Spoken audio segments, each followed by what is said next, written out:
Boa noite a todos. Vou estar aqui rapidamente mostrando como funciona o programa que eu fiz. Então, eu vou disponibilizar uma pasta que vai conter o ambiente, certo? Esse ambiente, depois eu vou fazer outro vídeo instalando para quem não sabe usar, mas é muito simples. Basta um comando com esse aqui, colocar o nome do ambiente que está lá, que é Vanilla, que é esse aqui, certo? Então, mas aí não se preocupe, quem já souber fazer isso pode ir adiantando e fazendo, mas quem não souber não se preocupe, que é depois de instalar e fazer as configurações básicas, você só precisa abrir o Anaconda, né? Vai ter o prompt aqui, navegar até onde vai estar a pasta do arquivo. Então nesse caso aqui minha pasta está aqui, navega até essa pasta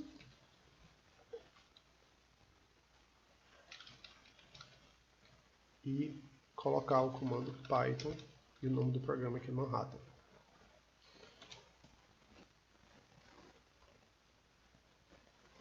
E ele está carregando aqui.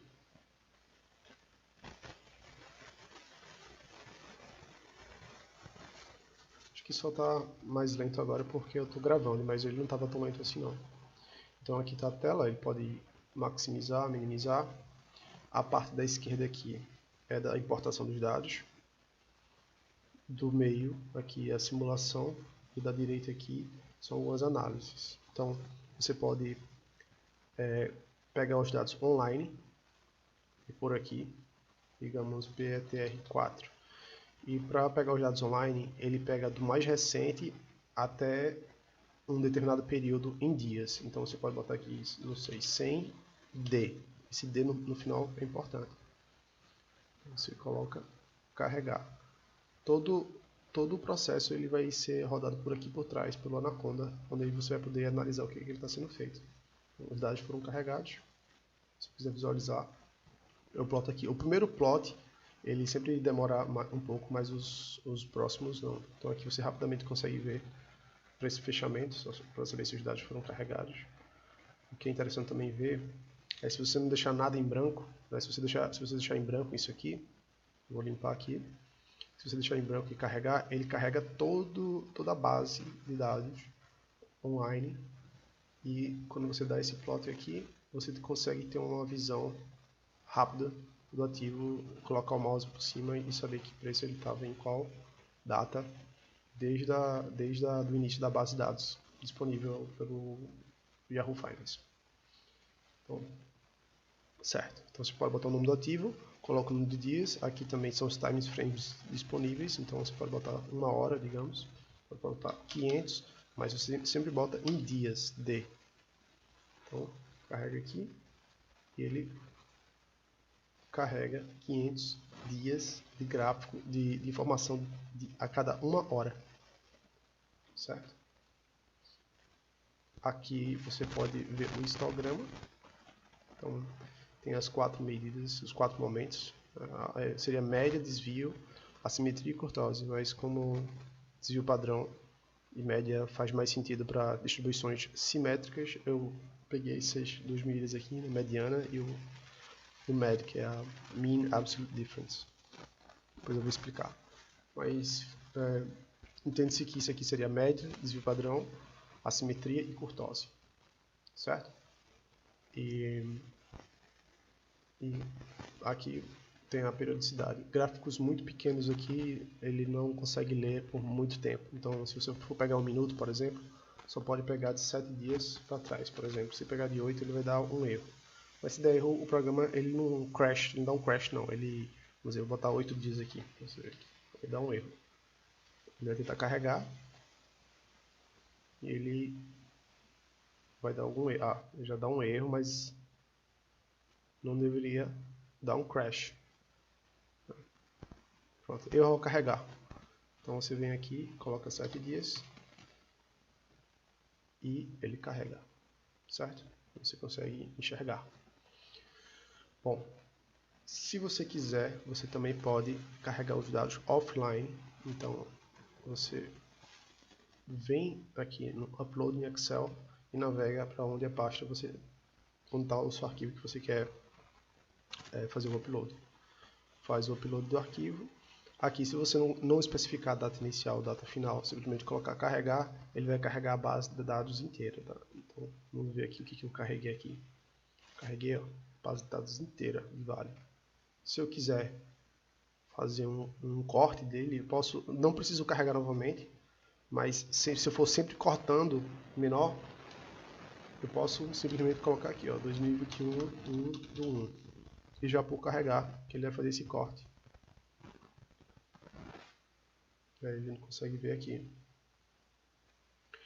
Se eu quiser ver 2020, então o ideal seria limpar e fazer o upload novamente do arquivo, porque eu já cortei para 2021.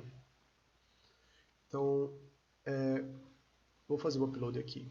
Vale mesmo. Vou colocar aqui a data 2021 do 1. Carregar. Aqui a gente pode ver o histograma. Então, simetria, kurtose, média, desvio. E vamos passar agora aqui para a parte da volatilidade. Aqui, STD é a volatilidade standard, normal, né? Somatória de XI sobre N-1. RS é a volatilidade Rogers and Satchel. Ela é uma medida um pouco menor, mas ela é bastante interessante, como vocês vão ver. E o EWMA. Então vamos ver aqui a volatilidade. Pode ver que eu gosto de usar o Rogers and Satchel, porque ela serve como uma espécie de suporte para as outras volatilidades, tá vendo? Então assim, né, essa palavra não seria mais correta, mas o que eu digo é que ela é uma medida relativa em relação às outras, porque a EWMA, que é bastante utilizada no mercado, e a Standard, ela pega dados de fechamento, e a Rogers and Satchel, ela pega dados do candle. Então, abertura, fechamento, máximo e mínimo, e calcula a volatilidade do candle. Então, ela é uma medida diferente. E ela serve para ser analisada dessa maneira. Eu gosto de analisar dessa maneira. Quando ela está barata, então aqui, ó, seria operações de compra de volatilidade. E quando ela está cara, relativamente ao Rogers and Satchel, aqui eu vou buscar vender a volatilidade. Tem outras formas também de analisar a volatilidade, mas essa é a maneira que eu gosto. Então aqui, eu tenho o GASH 1.1, pode ver que o GASH ele é um pouco mais pesado, então para a gente plotar ele tem que ter um pouco de paciência, como vocês vão ver aqui, ó, o computador ele vai sofrer um pouco, então, porque ele vai pegando cada janela desses 21 dias aqui e recalculando os parâmetros e para otimizando os parâmetros, né, do modelo. Que eu botei PQ11 aqui, que o correto seria você fazer o plot da autocorrelação e o plot da parcial também, para poder ver o lag, né, quando ele cai. Porém, eu já vi em bastantes artigos que o GASH 1.1 ele resolve muita bronca, entendeu? Então você pode utilizar o GASH 1.1 sem problema, que ele vai dar resultados interessantes. Então esse aqui é o GASH 1.1, ele é muito bom porque ele captura o cluster da volatilidade. Então, quando a volatilidade explode, ele captura esses efeitos, entendeu? Que eu acho muito interessante. Então vamos ver aqui. Então a gente pode comparar, outra análise que eu gosto de fazer é comparar o GASH com EWMA, por exemplo. E aqui embaixo é os períodos que eu quero analisar, é a janela. Entendeu? Então eu posso botar 21 dias, eu posso botar 34 dias. Aqui você escolhe, você vai brincando aqui para saber como é que fica, mas tudo é anualizado, então o resultado não deve divergir muito, né? Mas existe aquela questão, né? Se você pega dados demais, o quanto é dado de mais e o quanto é dado de menos, ninguém sabe ao certo. Então é bom sempre ir testando diferentes janelas para ver como é que o resultado se comporta. Essa volatilidade aqui eu sempre estou considerando diária, entendeu? Então eu ainda não estou considerando dados intraday. Então aqui, ó, o GASH e o modelo EWMA, que é bastante utilizado no mercado, quando eles se afastam um do outro, tem algumas oportunidades, entendeu? Então você vê a volatilidade do do Gash e do AWM, quando eles estão juntos, quando eles se afastam demais, você pode especular que eles vão convergir em algum momento. Então é uma forma também de operar volatilidade, que só é possível, pelo que eu sei, com opções. Então, assim, né, enfim. E aqui a gente tem a janela da sobrevivência aqui. Então, a sobrevivência, eu vou entrar em detalhes mais à frente, mas é uma análise da cauda, né? Então de eventos extremos, né? Aqui é no ramo atuarial, e é baseado na teoria da análise de sobrevivência, que é utilizada pelos atuários para precificar seguro de catástrofe e outras coisas que possuem uma distribuição com cauda muito pesada. Então, como é que eu gosto de utilizar isso aqui? Vamos colocar aqui a Vale, vou limpar aqui, desvio das dúvidas, então aqui Vale. Eu vou carregar um período grande da Vale de 2002, digamos. Vou carregar. E aqui eu vou em... Eita, aqui apareceu um erro, porque eu preciso colocar um valor aqui embaixo. Aqui eu vou colocar justamente, eu quero analisar, eu coloco um valor negativo, que ele representa, vai ser os dados baseados na perda. Então pense nisso assim, eu quero analisar a chance da Vale cair de um certo valor ou tá de um certo valor para baixo, entendeu? Então a gente chama isso aqui de threshold, né? Então aqui a gente coloca uma determinada perda, então eu vou botar, digamos, 5%. Então vamos ver a ocorrência. Quantas vezes a Vale ocorreu uma queda de 5% em um determinado dia? Então a gente vê aqui. Então aqui tem 2005, 2010, 2020, a gente tem as ocorrências, ó. E a gente vê esses aglomeramentos aqui e o espaçamento entre eles. Então, por alguma razão em 2008 tem bastante, a gente já sabe qual é. Passou um tempo sem ocorrer. Em 2015 também não foi um período nada bem, né? Também teve esse aglomeramento aqui. E em 2020 também a gente viu que teve também, mas foi uma coisa diferente de 2008, por exemplo. Então a gente pode investigar mais à frente isso aí. Aqui a gente pode colocar aqui na Inter-Arrival, que aqui vai ser justamente o estudo entre distribuições. Então a gente vai ter aqui, ó, desculpa, entre intervalos.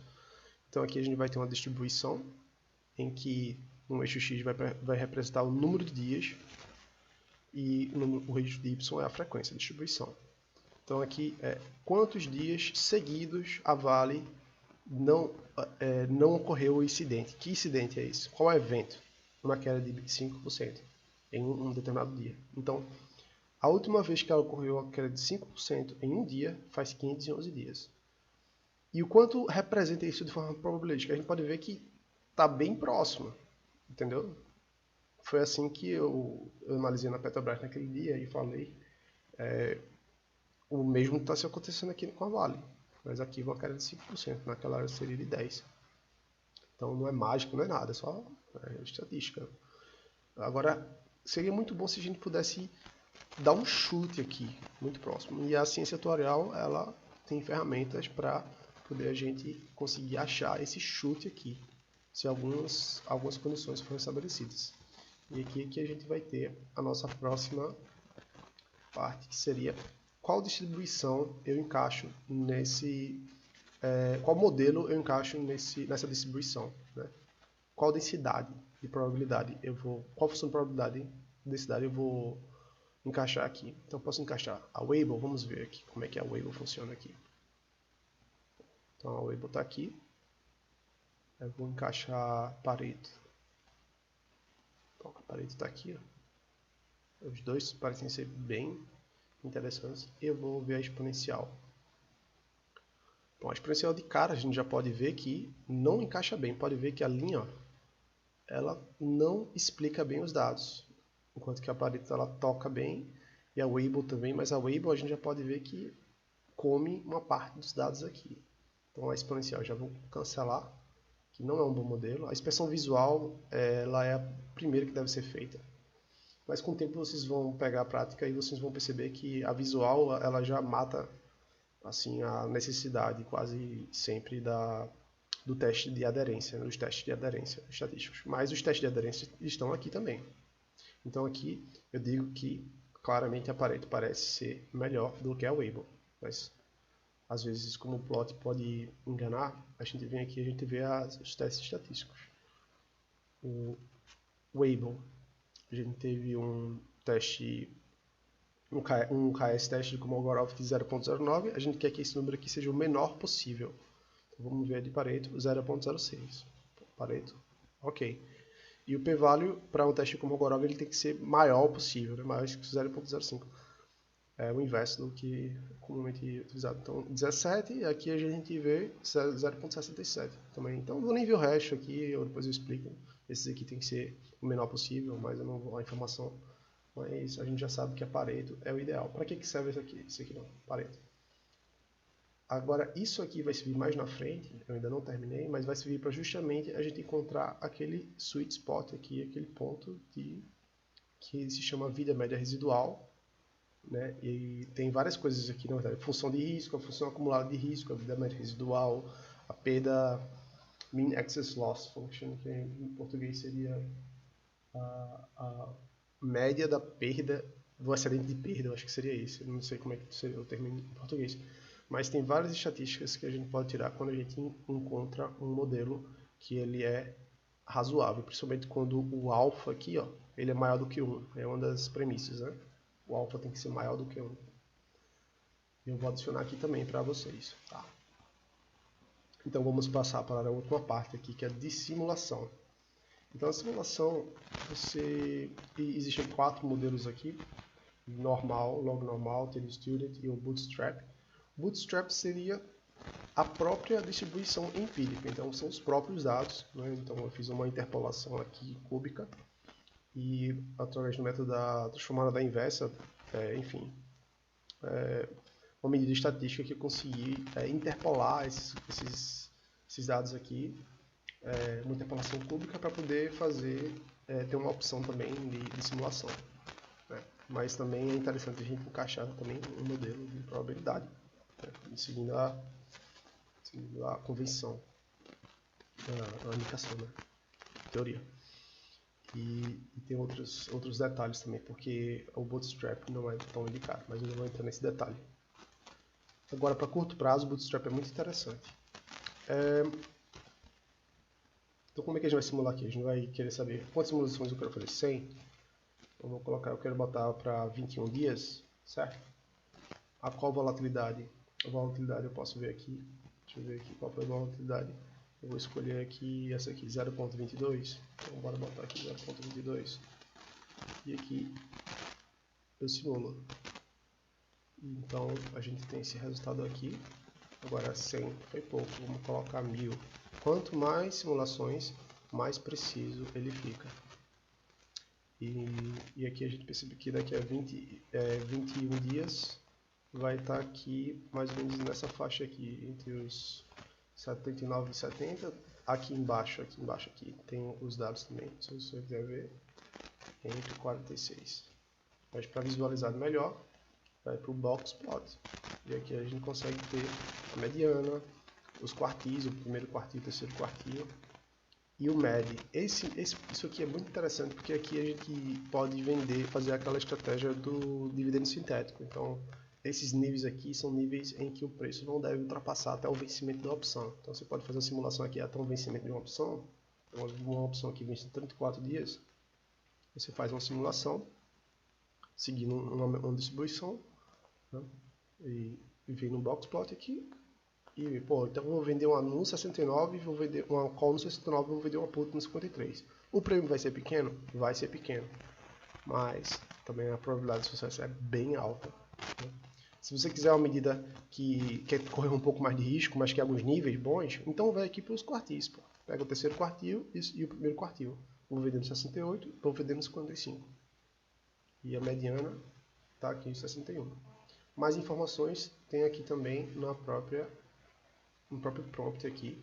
Ele fala aqui qual é aqui a diferença entre o terceiro quartil e o primeiro quartil.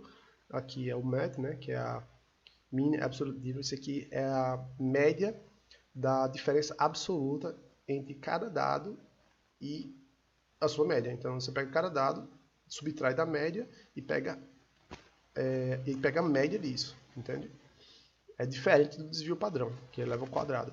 Aí tem uma diferença sutil, mas estatisticamente isso aqui é bem mais interessante quando a distribuição ela não é normal. Se essa distribuição for normal, aí é mais interessante você usar desvio padrão, etc. Dificilmente vai ser, dependendo do ativo. Alguns ativos até acontecem, né? Como a bolsa, o BOVA11 e tal. Então é isso aqui. E como é que você sabe que a distribuição é normal? Histograma. Você plota, por exemplo. Aqui, ó. Parece ser normal, mas não é. Parece ser normal, mas não é. Tá vendo aqui, ó? Kurtosi. Kurtosi denunciou.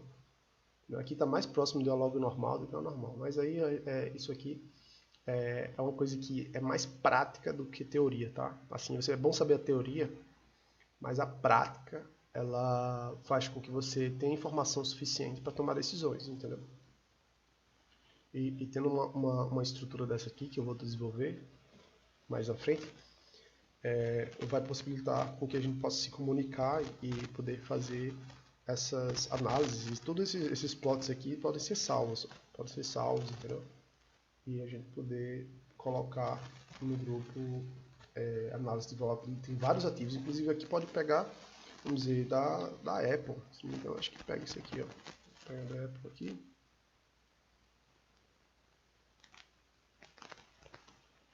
Deixa eu ver se ele pega. Não, pegou não. Mas aqui dá para pegar da Apple também. Ah, por causa do SA lá, tem que tirar. Eu posso ajustar isso aqui para pegar dados também de cotações americanas, entende? Mas eu vou precisar criar um botão aqui para, se quiser, acessar cotação americana.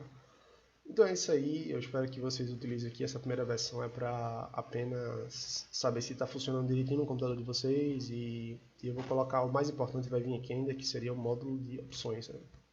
Mas aqui é a estrutura inicial do nosso sisteminha aqui. Então, até já, espero que vocês gostem aí e entre lá no grupo lá do Mercado de Opções Baunilha e que eu criei para a gente poder compartilhar essas ideias aí. Então, tchau, boa noite a todos.